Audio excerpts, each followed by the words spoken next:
Hello. So I like to read a lot. I like to read about many things. I like to read about history. I like to read about literature. I like to read about science. I like to read about mysteries. I like to read about sometimes romance. I like to read. And through reading, I have acquired a lot of ideas.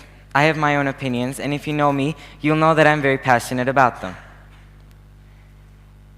The other day, not long ago, well, actually a little bit long ago, I read a book about humankind. The world has been here for a very long time, and humans, we've been here very short compared to it. We haven't been here for a long time. And I believe in the theory of evolution. So I believe that we are just recent and that we will continue to evolve. During our time here, we have changed, adapted, and evolved to the challenges that we faced.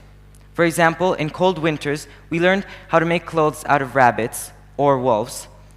And in hot summers, we learned how to make sure that we can get our food or not go into heat stroke. What is amazing to me about humans is our ability to learn. I think that makes us different from any other individual in the animal kingdom. We have the ability to retain knowledge and use it. We pass it down through generations, therefore bettering it every day. We change the way we do things according to the time we live in.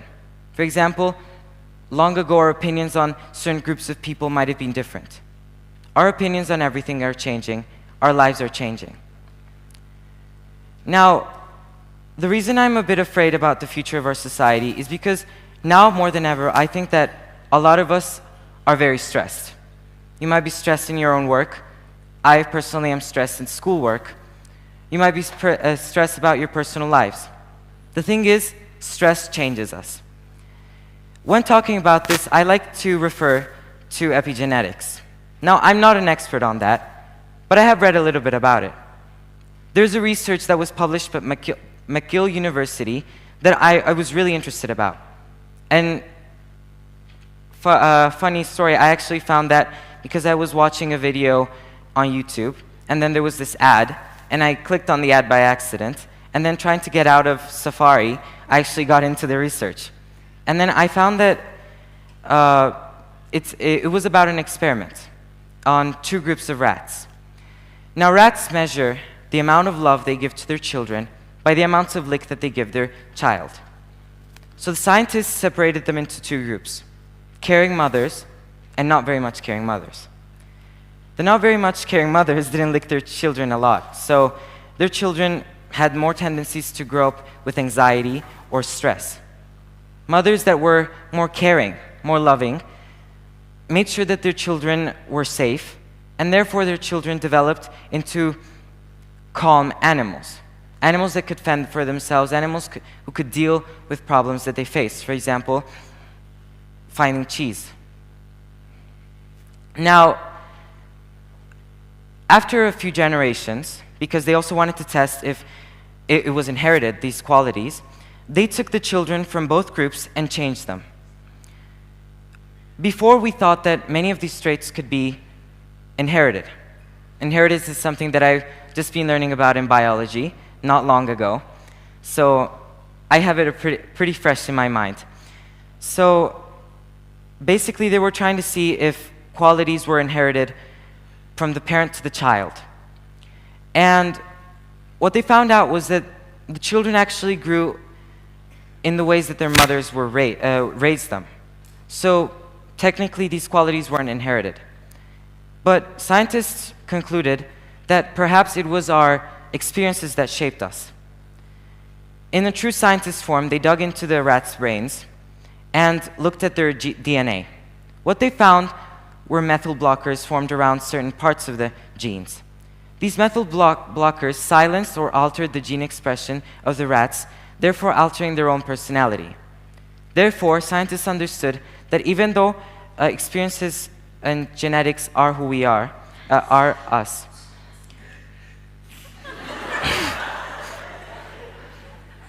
Even though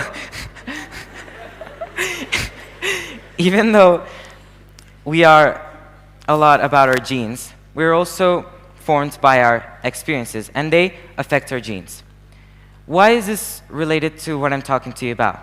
What does this have to do with stress, or being a student, or being a prisoner in a prison? And it's that we have a lot of stress in our lives. This is something that is shaping us. In my own country of Colombia, I investigated about the prison systems, and the results weren't that nice. For example, La Cárcel Distrital in Bogota put 6 to 7 prisoners in one cell that is smaller than an eighth of the stage to coexist with each other. Imagine 7 people with very different opinions, with very different experiences, trying to habit with each other. Not only did I cringe at this, because I wouldn't imagine being put with people that I didn't know in a very small room. It seems like torture. And what this creates is a mixture between petty criminals and murderers, rapists and gang members. And even though we don't understand this, or most of us don't understand this, petty criminals begin to adapt to the behaviors of the actual criminals. They begin to steal, or they begin to hide the food because they want to eat it at other times. Because freedom is suppressed from them, they begin to try to find ways to bend the rules. What I don't think prisons understand is that these prisoners will eventually return back to society. They'll walk around with us and around us every day. And what this means is that they have adapted to such environments where they will choose to break the rules in order for them to have a better life than to follow them, for us to have a better life. This creates a surplus and overflow of prisoners in and out of prisons. And this is not good for a society. Now I'd like to talk about schools. And I don't want the administration to get mad at me, so I'm not going to be very mean to them, but we are very stressed. We are very stressed. I consider myself a good student, but I cannot keep track of all of the assignments. I have a planner. I don't like planners, but I use them. And sometimes I forget. There's so many things to keep track of that, honestly, sometimes I just want to leave everything alone. I just want to stop going to school. I just want to stop learning. But I'm a person who likes learning too. So I try to see the good sides.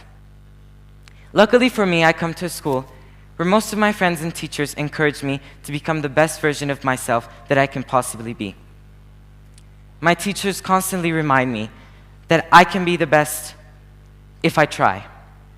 My friends, who I am proud to say are the smartest people I know, are constantly reminding me of what I want to be. I have many role models around me every day. My parents, who are both very successful in their fields and are great people, inspire me to become a good person, inspire me to make good acts. But I would like to concentrate on my friends, because they've really changed me this year. When I started to get lower grades than I usually get in high school, I started to feel really bad, because I was getting 70s and 60s, and my friends, the geniuses, they were getting 90s and 100s. And I was thinking, what am I doing wrong?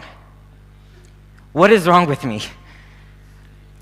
And I remember that my teachers actually talked to me and they said, your problem is stress. You need to learn to manage with it. You need to deal with it. And then I made it my mission to deal with it, actually. For the past month, I've tried to find new ways to battle it. Before exams, I try to visualize a future where I am what I want to be.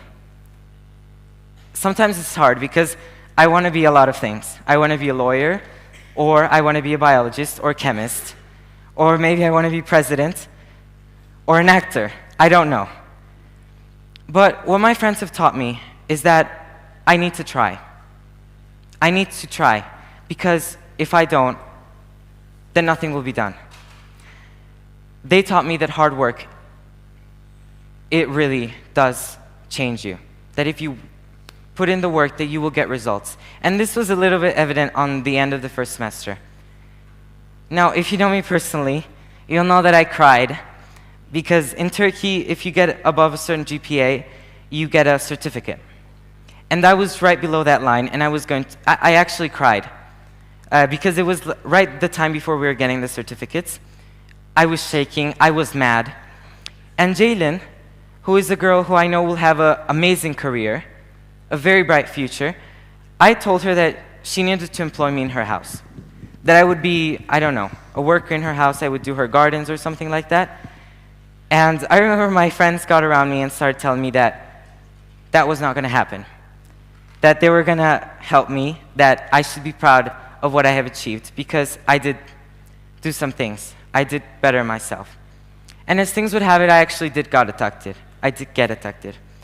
It's because I had actually calculated the numbers wrong, and I was crying because of nothing. Eventually, I learned that coming towards finals, which is in 2 weeks, I learned that I'm much better than what I used to think of myself. I used to think that I was very stupid, that the only reason that I could participate in class was because I got prepared. I used to think that I wasn't good enough because my Turkish is not as good as my classmates. I used to think that I was behind because I came later. But the truth is, I'm not behind. I'm just in a different path. My friends helped me to do this, my teachers helped me, my parents helped me. Unfortunately, 95% of students, I think, around the world won't experience what I have experienced. They won't have friends telling them to try harder. They'll have friends competing with them, tearing them down. I'm lucky because I know that if I fail tomorrow, then there will be another day where I can try harder. The truth about my life is that everywhere I went, there was always someone who said, no, you can't, and someone who said, yes, you can. And I chose to listen to the one who said yes. So today, I would like to say, for prisoners, that there is a tomorrow after prison. For students, that you're not your exam value. And for me, evolve through your failure, and you shall succeed.